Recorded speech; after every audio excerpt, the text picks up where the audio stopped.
So why won't you be able to wholesale a deal in 30 days? It's very simple. You're too new at this. You know, I get that you're hearing all these Instagram, TikTok gurus talking about close a deal in your first 30 days. Oh my God, this is so cool. But it's complete bullshit. You know, I've been doing this for over 10 years. I've coached a lot of people through this. I've helped a lot of new wholesalers, experienced wholesalers, and I've spotted the trends that can get you to close a deal that quickly. I can close a deal in less than 3 days. I've closed deals that quickly, but because I have the experience, I have the resources, I have the knowledge to even understand what it is that I'm doing. And when you're just starting off, you don't have any of these things. So for you to be able to close a deal in 30 days is beyond ridiculous. So in this video, I'm going to show you like just the 3 areas that I've seen as the pattern of why you can't close a deal in 30 days. And then I'm gonna give you some tips on how to increase your chances to be able to do that. And this has worked time and time again. So it's a proven strategy, it's a proven method.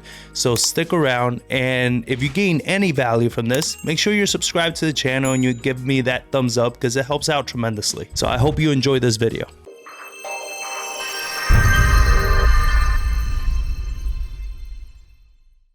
So the first challenge I see most people face when they're starting off is you're all over the place. And what do I mean by you're all over the place? You're doing too much marketing to everybody. And when you're doing too much marketing to everybody, what you're going to come to learn is that each seller has a unique reason for needing to sell. Look at it this way. If you in your tool chest only have a hammer, you can only hit nails. Right? You're not going to get any screws that way. You're definitely going to break them. You know, you're not going to be able to do anything else if it's not for the tool of a hammer. So if you only have, let's say, one skill set, which is analyzing a deal at 70% minus repairs and to get like a cash deal and something like that, then you're only going to be suited for that type of seller that would fit for. But there's so many other types. You have your foreclosures, your probates, they need to be, and they must be handled differently. It's not a simple formula to take those deals down and to provide the seller with exactly what it is that they need that's gonna give you a deal that's worthy of wholesaling and making money on. There's a way to approach an absentee seller, a probate seller, a foreclosure seller. They're all different. This is why our average wholesale fee is 35, 40 grand, because we target specific type of sellers and we are able to close them in a very unique type of way that increases our margins. All right. So when you are marketing, if you're all over the place, when I get a new student and I analyze their business, I'm like, okay, tell me the marketing you're doing.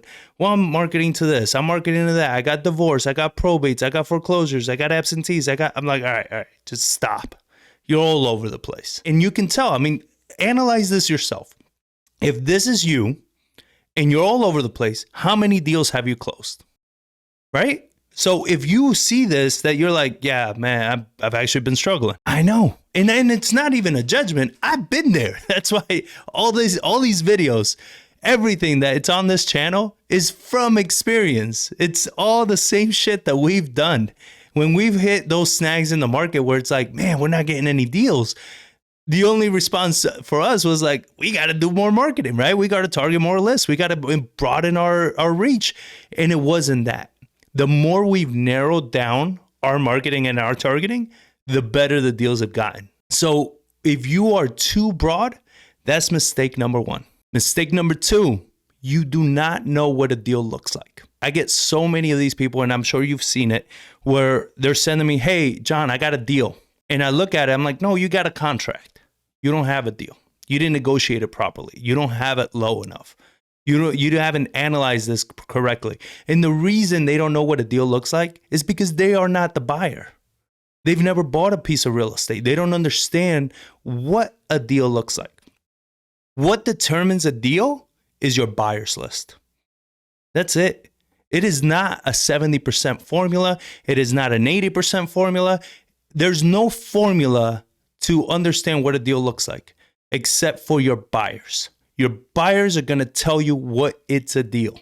Why do I say this? I know a lot of you gurus out there that you're going to be like, oh, bullshit, 70% formula. Yes, okay, whatever the hell you want to say. But I've closed deals that don't meet the 70% formula, and I've made $20,000 on that. The buyer is going to tell me where they need to be. How much of a discount do they need? How much of a profit margin do they need? How much profit do they want to make on that deal? How much rehab are they willing to take on? What type of rehab they're willing to take on? There was a house I did recently that I wholesaled to a buyer that does owner financing. To me, that house needed to be freaking torn down because it just wasn't worth renovating the whole house. When he went to look at it, he's like, yeah, I rate this a 7 out of 10. My mind was blown, right? Because I was like, what the hell are you looking at? I mean, I flipped hundreds of houses. All right. This is not like I'm just talking out of, hopes and dreams that I have. Like, I've actually flipped hundreds of houses. To me, I'm like, what are you looking at? He's like, in the owner finance space, it's different the way we analyze deals. I was like, you know what? I'm not here to judge. I'm here to learn. I didn't know that.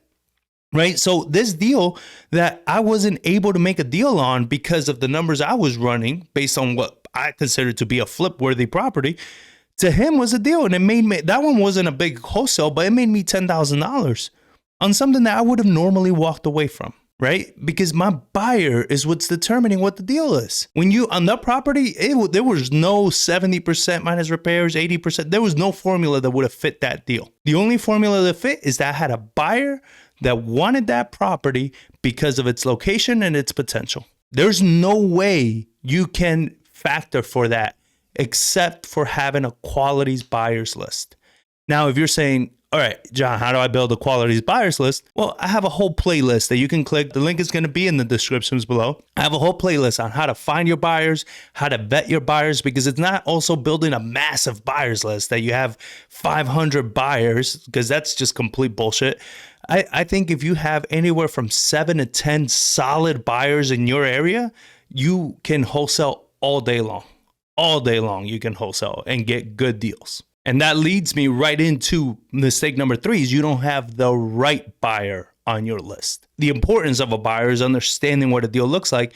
Having the right buyer is a buyer that's always going to close, always going to deliver, right? A lot of times we go to these networking events and everybody wants to be a buyer. Everybody wants to get into real estate. But when you start digging into it, they haven't done any deals. They haven't bought anything. They haven't done anything. So when you bring them something that supposedly fits their criteria, they get gun shy and they're like, oh my God, they start overanalyzing and it screws up your deal, right? It screws up your contract. So having the right buyer, who is the right buyer? I like to target people that buy anywhere north of 10 properties a year. These are people that know their buy box. They can make a decision quickly. And if they say yes, they're going to deliver 9.9 out of 10 times. They're going to deliver. They're going to come through on you. And you want to make sure that's the type of buyer you want. Also, by having a good quality buyer, if you come across, and I did this a lot when I was starting, if you come across a motivated seller and you don't quite know how to contract that deal because they're motivated, but based on the formulas and everything that you know, it doesn't fit anything because they either owe too much or the house is too jacked up or something like that. If you have the right buyer on your list, you can call that buyer up, be like, hey, look, I have a motivated seller. It's in the area that you're interested. I just don't know how to work a deal out of this. That buyer is going to go with you. He's going to help you analyze that property. And most likely they're going to help you put it under contract and move that property with you. You know, most likely they're going to be the buyers for it. You're going to get a wholesale fee from it. Yeah, as you should, right? They should give you a wholesale fee, but that's not even the goal. The goal is for you to understand how to take down a deal like that. So your buyers can become your actual mentors in that moment for that deal. And that's how you get deals done. You need to have the right buyers. You need to understand what a deal looks like, and you need to narrow your marketing. If you're all over the place with your marketing, you don't have a buyers list and you don't have the right buyers on your list, you're not going to close anything. And let alone in 30 days, it's going to be ridiculous. Because all of these things, what they equate to is having the experience. I have the experience, the resources. I can take any deal and close it within 3 days because I have access to the funds. I have the resources, my title company. I know what to look for. There's a lot of times with foreclosures that they get very messy. I do a lot of the title research myself before we send it over to title. So I do all the legwork already so we can push that property right through title as quickly as possible to make sure we can close within a few days. But that's experience. And that's experience that you as a new wholesaler don't have. But how can you get that experience? You either hire a coach like me or you partner with a buyer that understands those types of deals. So let's say you want to target foreclosures in your market. Partner with a buyer that has bought many foreclosures in your market because they're going to know what documents you need. They're going to know what the process is going to be, that they can move quickly. They have the resources. They're going to know all that. So you tell them, look, I'll do the legwork. I'll find the deal. I'll find the motivated seller. I just need you to help me take it over the finish line. You do a few with that person and you're going to understand how to do this yourself. And you're going to get better at understanding what a deal actually is. And you're going to get better at finding the right buyer that's going to get you paid, right? So if you put all these strategies together, there's a better chance that you're going to wholesale a deal quickly. I'm not promising that you're going to wholesale in 30 days because there's a lot to being able to wholesale a deal in 30 days. There's a lot there. I don't like to promise that because it's complete nonsense. Everybody is different. And here's another little catch that I've seen too. The people that I've seen get a good deal within their first 30 days typically are the investors that struggle the most in this business because they think it's easy, because it happened very easily. And really what it was is luck. It wasn't that, they're that skilled. And it's not a knock on them, right? Because you don't know any better, but it's not that simple. This thing takes time. It takes a lot of effort. It takes a lot of work. It's not something as simple as like, oh, I'm going to be a wholesaler and tomorrow you wake up and you're making 30 grand a month. It doesn't work that way. But it can get to that level for sure, but it doesn't start that way. And you need to be able to kind of take your licks and learn those lessons so you can be a really good investor as you grow and scale. Because at the end of the day, wholesaling is not where you want to be. It's a good starting line, but that's not where you want to end up. You want to either be a fix and flipper, buy and hold. Ideally, you want to become a buy and hold investor in either scenario, whether it's owner finance or it's long-term rentals. But regardless, wholesaling is a great place to start. Just set your expectations to be more long-term versus short-term. Like it shouldn't be like, I need a deal in 30 days. It's like, no, I need to understand how to work this so I can become a successful real estate investor. And how long is that going to take me? However long it takes. I'm not quitting. There's nothing in this space that's going to make me quit because I want to be a real estate investor. So I'm going to put in my time, I'm going to earn my stripes, and I'm going to learn the correct process of how to analyze deals. That's how I learned to analyze flips, rentals, new construction, everything that we've done, I've learned through wholesaling by working with my buyers and understanding how they analyze, how they look at things. Now I can look at a property within 10 minutes and I know if it's a deal or not because I've done hundreds of those. So I understand what a deal looks like now. But when I got started, man, I look back and there were a lot of properties that I completely passed up on that I wholesaled for $2,000 where I could have wholesaled for 15, all because I didn't know what I had. I didn't know what a deal looked like. And I know you're saying, oh man, John, $2,000 right now would be great. I get it, but that's not where you want to be because when you get into that habit of it's fine, just $2,000, let's get it done, it's fine. You're always going to be there. You got to understand what the true value of a deal is because it gets to a point where the $2,000 is just not enough. You understand? You need to do more, but you build very bad habits. So you need to be able to understand that this is a long-term game. If you're not in it for the long term, then don't get in it at all because it's going to be very, very stressful and you're going to hate it. You understand? So this is not that kind of business. If you want to be in this, it's because you want to be in real estate. You want to learn how to be a good landlord or a good rehabber or whatever it is in the real estate space, right? Become a real real estate investor. So put in the time, learn the process correctly, understand marketing, understand what deals look like, understand how to build a buyer's list.